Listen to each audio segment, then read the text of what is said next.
In today's video, I'm going to teach you how to create your own image frames in Canva for free.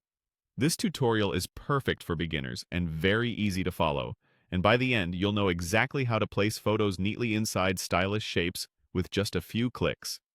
Start by opening your design in Canva. You can use any canvas size you already have, whether it's a social media post, a presentation slide, or a custom layout.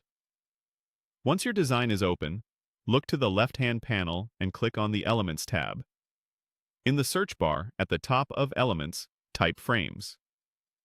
Frames are special shapes that act like masks, which means any image you drop into them will be automatically cropped to that shape while staying editable.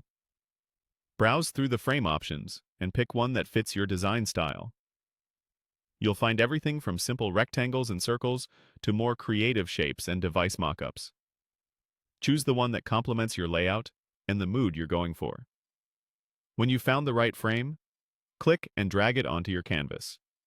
As you place it, Canva's alignment guides can help you position it cleanly in relation to other elements, keeping your design balanced and tidy. Now it's time to add a photo.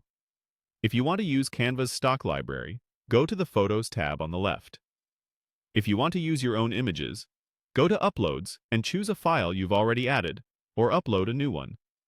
With your chosen image ready, click and drag it directly into the frame on your canvas. When you see the frame highlight, release the mouse. The photo will snap inside the frame automatically. If it lands on top instead of snapping in, just drag it again until you see that highlight. To fine-tune the look, double-click the photo inside the frame. This opens the image for editing within the shape. Click and drag to reposition the subject so the most important part sits exactly where you want it. Use the corner handles to scale the image larger or smaller inside the frame while keeping it proportional. When you're happy with the position and size, click outside the frame to set it in place. You can repeat this process with different frames and photos across your design for a consistent, polished look. And that's how you create your own image frames in Canva for free. Don't forget to like, share, and subscribe to my channel.